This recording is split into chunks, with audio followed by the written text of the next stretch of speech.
Hey everyone in the YouTube world, it's Craig from Flying Wheels. Welcome to my Flying Wheels YouTube channel. I own a car dealership and auto repair shop, and we do a lot of cool projects. One of which behind me is this Hummer H2. We did a ton of work to this thing like 4 months ago, and it should have been sold 10 times over by now, but it wasn't. I have a whole new video about the Hummer H2 to follow, but anyway, we did a whole rust restoration on the undercarriage of this Hummer with this. And some more work too. POR15. So that's what this whole video is about. I live in New England. I live in New Hampshire. It's a beautiful day today, but 4 months ago it wasn't so nice. Now this is an 03, which means for 17 years, this Hummer H2 has been driven in New England. That means it's rusty. Rust, it's inevitable. It happens up in the Northeast. It happens all over the place. Rust is a killer. I do a lot of Jeep Wranglers. It tears them down. It ruins the frames. So one of the things I like to do is find one that's salvageable, that's clean enough to restore, like the Hummer was, like a lot of the Jeeps we use, and use this POR15 product on them. Now, it's not as easy as just slapping or spraying some of the POR15 over the rust. It's not that simple. There's a lot to it. I did this one 4 months ago. So here's a good video to show you what it will look like and how it will hold up just 4 months after its use. Because here's the video, let me start over. Here's the video of what it looked like when we were finished. So it's been 4 months, so it's a perfect opportunity to show you how it holds up. I know this stuff, it says it on the box, on the bottle, doesn't hold up to UV light, and here's a good example of it. But before I get into it, I want to show you what the project looked like as soon as I was finished, because I was absolutely stunned and satisfied with how it looked. Update on the POR frame, so we hand laid all of this, and then I sprayed all the hard to reach places, but that's how good the POR looks on the frame. I mean, and obviously new new tie rods and everything, but you guys saw what this thing looked like originally, and now this is what it looks like underneath. And I POR'd the steps too, which just has an awesome gloss to it, so the steps even look so good. Okay, welcome back. So it's been 4 months since that video. The gloss on this POR15 product is amazing. Now it's, again, not as easy as just hand brushing it on everything. You don't just spray it on, you don't just hand lay it on. There's a process to it before. You gotta clean it and you gotta degrease it. Then POR15 makes a metal prep. Basically, it's a self-etching metal spray that you spray on everything and it etches into the metal. Then you can apply the POR15. Now, I didn't realize this until now that I'm reading the can. The POR15 is very UV sensitive, which makes a lot of sense, because that's the reason I did this video. So it fades. When it came out, it was amazing. It had an amazing gloss. It was self-smoothing. It's amazing on non-porous items, so it fills in the frame, it fills in wherever you're putting it on, and leaves an amazing self-smoothing surface. So I bought a gallon of this, and it was somewhere like right around $125 for an entire gallon. The problem is this is an industrial coating. It hardens like rock. So you'll see here, like, this isn't even breakable off the can. This is hardened POR15. It's very tough stuff. So when you close this lid of $170 epoxy, that lid ain't coming off anymore. So I found a trick. You'll see here. This is wax paper. What we do is put wax paper over it, then we put the lid on, and it seals, and then we can reuse it. So I've gotten about 3 frames out of that 1 single gallon of POR15. Now, like I said, you want to use a cleaner degreaser. Obviously, you want to get all the gunk off the undercarriage. Then you want to use a rust reformer, which is a self-etching spray that you spray onto the frame. It etches the frame. Then you can apply the POR15. Now, I hand applied it to everything because I want to make sure we got everything. So here's what the frame looks like 4 months later. Now, we've been driving it, so it's pretty dirty, but you can still see it has its gloss. No rust has broken through, which is the big part of this. So sometimes if you'll paint over rust or even use like a Rust-Oleum, the rust comes right back and bleeds through the frame or whatever you're painting. Here's a perfect example of what I mean by bleed through. You can see right here, this was painted with just a Rust-Oleum white over it, and the rust just bleeds right through. So there's nothing you can do to stop that from coming through if you're just gonna paint over it. And this, 4 months later, it hasn't. Now, the problem that everybody's been telling me on my Jeep Wrangler videos is obviously I'm not going to spray in here. So yes, salt is still going to get in here, of course. And yes, you are encapsulating the rust. But if you use the rust reformer, the etching, it stops the rust in its path. Now, this is a hard coating. I can't even, it looks like this is flaking. I couldn't flake this off even with a scraper if I wanted to. Here is the underside of the Hummer H2 prior to the POR.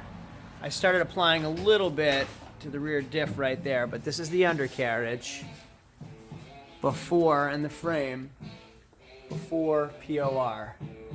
Here's how it held up here. There's a little bit of spot, like this might have just been from scraping rust that I missed, so that's my own fault.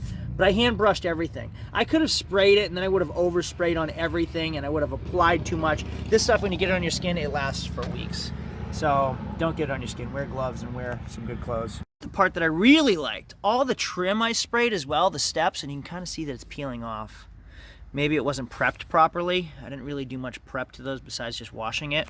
And I POR'd the steps too, which just has an awesome gloss to it. So the steps even look so good.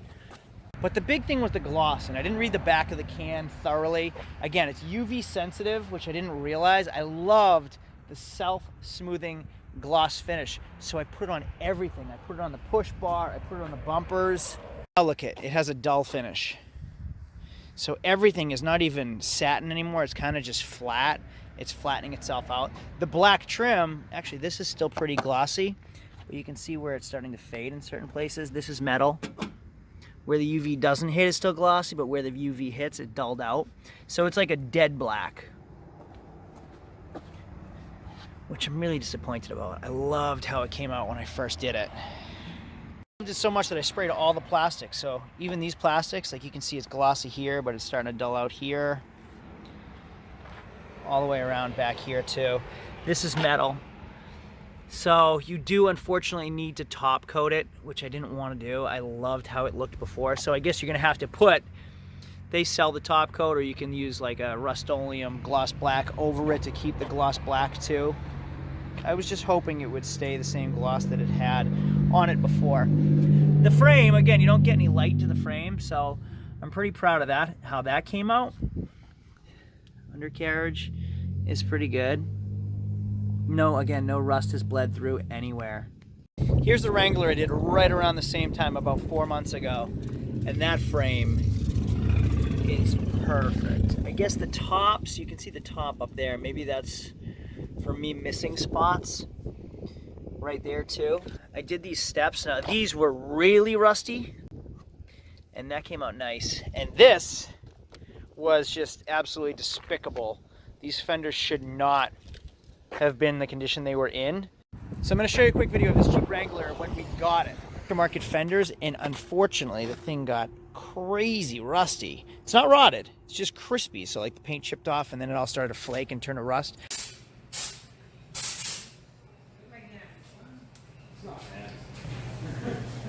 Check out this now. Look at that coating. Now it's like a textured finish. Looks so good. And 3-4 months later, they held up perfectly. There is absolutely no bleed through anywhere. So it did kill the rust in its spot, in its path. Again, here's the frame. Still 3-4 months later. Now it's only been 4 months, and I did build this thing. I did buy this thing to drive it. So I've been driving it. I've been enjoying it. And I'm happy with how it has worked on the rust. So it did do its job 4 months later. I'd love to see how it works a year later. I've done a bunch of Jeep Wranglers. I did a Jeep Wrangler about 3 years ago, and it, as far as I know, I sold it to somebody I know. As far as I know, it held up really, really well. So the product works well, but now I know you absolutely do need the top coat, because in just 3 months, it has not even become a satin finish. It's a dead black. It's just not even flat. It's dead. So I'm gonna have to top coat it now, but no rust bled through, which is a good thing. So if you're ever gonna buy this product, again, a gallon got me about 2 to 3 cars, and I hand applied it. If you're gonna spray it, plan on never using that gun again, because it's going to be done. It's gonna be junk. I had on coveralls, I had on gloves. It's messy. It gets everywhere, and if you get it on your floor and it dries, it's not coming up. So plan on keeping yourself clean. I hand brushed it with everything. It's just a regular paintbrush on everything. That way I got in all the crevices. And then the really, really hard to reach places, I had to thin it out a little bit, and then I sprayed it with a gun. And again, that gun is junk. That's long gone. There's no way I'm cleaning that thing out. The other good thing, I showed you how difficult it is to open the can once it hardens. They sell them in 6-pack. They sell them in quarts, they sell them in 6-packs, so you can use them individually too, which is nice. But there's like a multiple step process. You can't just apply POR15 to everything. There's a before and after of everything as well. So plan on, if you're doing any type of rust restoration, rust reformation, it's a lot of steps you gotta go through. Hey, if this video was helpful, give me a thumbs up. Do me a favor, make sure to subscribe, because I'm always doing car stuff. So if I have any knowledge, I'll give it to you guys. If I do any projects, you get to see it. If there are any tips I can give out, I'll give them to you for free. So make sure to subscribe down below, like right here. Help me help you. Help me help you. When you subscribe, I get more viewers, and more people get to see my videos, and then it helps me put out better content for all of you guys. So make sure to subscribe down below. I would use this stuff again. I'm gonna use this stuff again. It's expensive, but now I know I definitely need a top coat. I'll see you later, everybody. Adios.